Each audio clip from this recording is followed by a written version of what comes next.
A lot of rappers still, it seems like, want to be Tupac. They want to have his popularity. They want people to love them like everyone loves him. But why do you think no one's succeeding? Well, because this is what they fail to realize about Tupac. In order for them to be Tupac, they would have to die before they peaked. Right before they peaked, they would have to die. So if you don't die, you can't do it. Bottom line, if you don't go die, you're not gonna be the next Tupac, because it ain't gonna be a next Tupac. Straight up.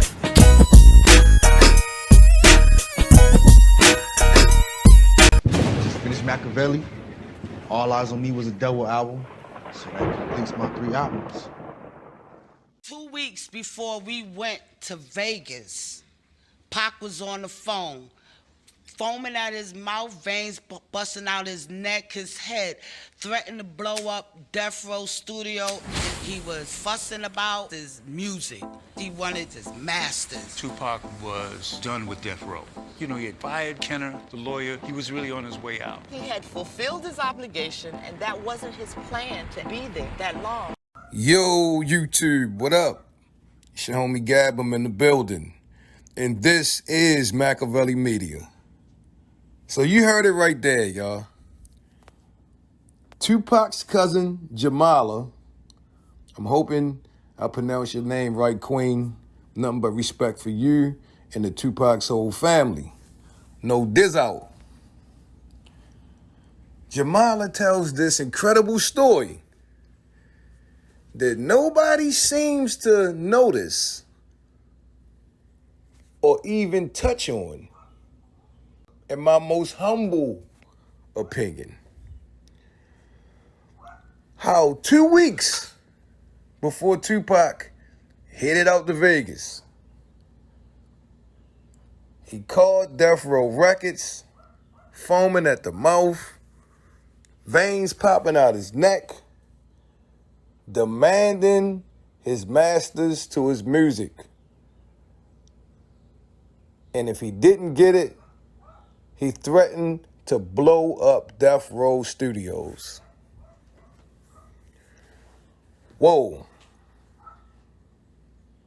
Now, we've heard stories before that Tupac wanted to take his masters out of Death Row Studios.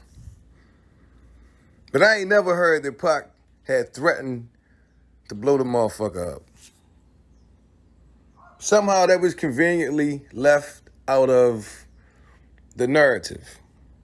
That he was so upset that he was threatening to blow up Death Row Studios.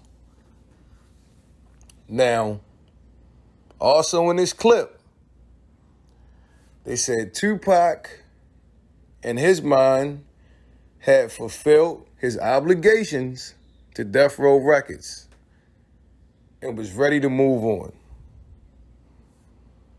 Whatever Pac and Suge agreed to, in Tupac's eyes, he fulfilled that agreement and it was time for him to move on. They said he didn't plan on being on Death Row that long in the first place. Conflicting stories. Because you hear Suge Knight say Tupac loved Death Row, which obviously could have been true. You can love Death Row while you're on it,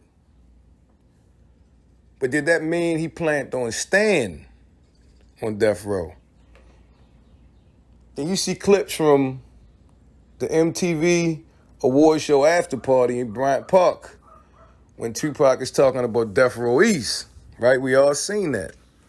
And one could wonder, Gab, well, how could Tupac be shouting out Death Row East, but his family saying he was planning on leaving Death Row?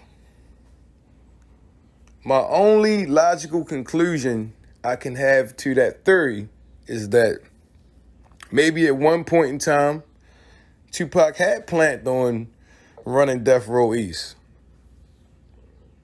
And then after that, maybe his feelings changed. Maybe it was all about euthanasia.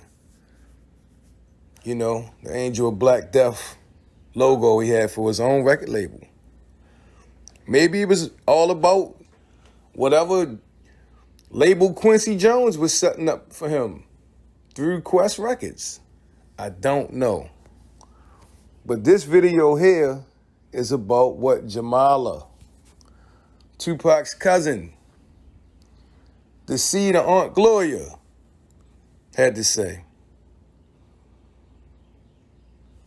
Tupac wanted off the label that bad, he was threatening to get violent. Hello, is this thing on?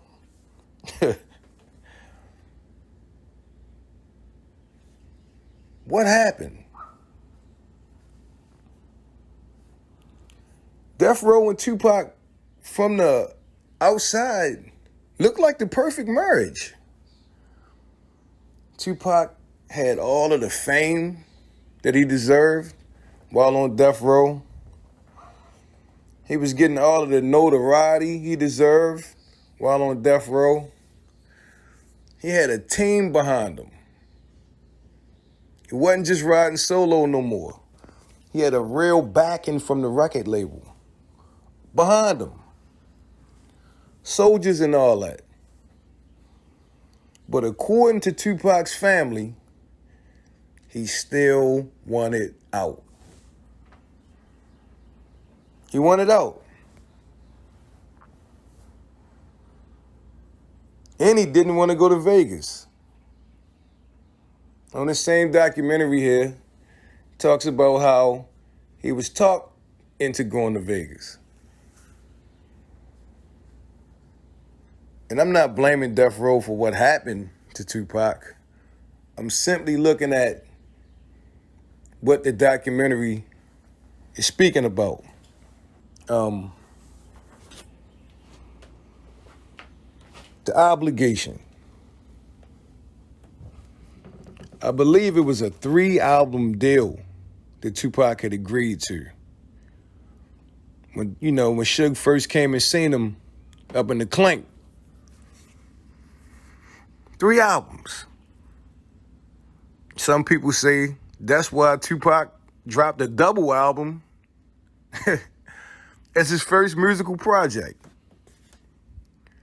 I'm going to go ahead and knock 2 of the 3 out off the rip. And then he worked nonstop to get this 3rd and final album out the way.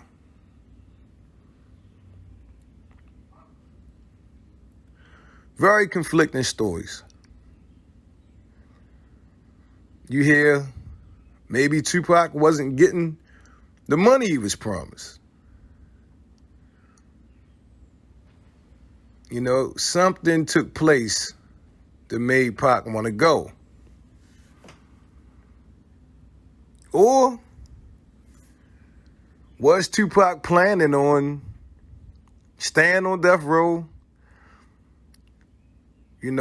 running or being a part of Death Row East and still working on these other, label ventures somewhere else? I mean,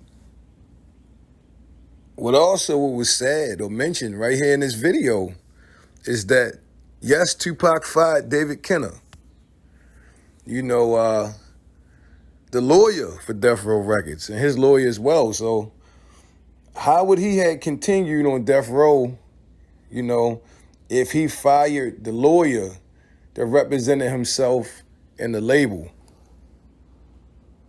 These are just questions that, that are very conflicting to the theory that Tupac was happy on death row and he had planned on staying. I don't know that.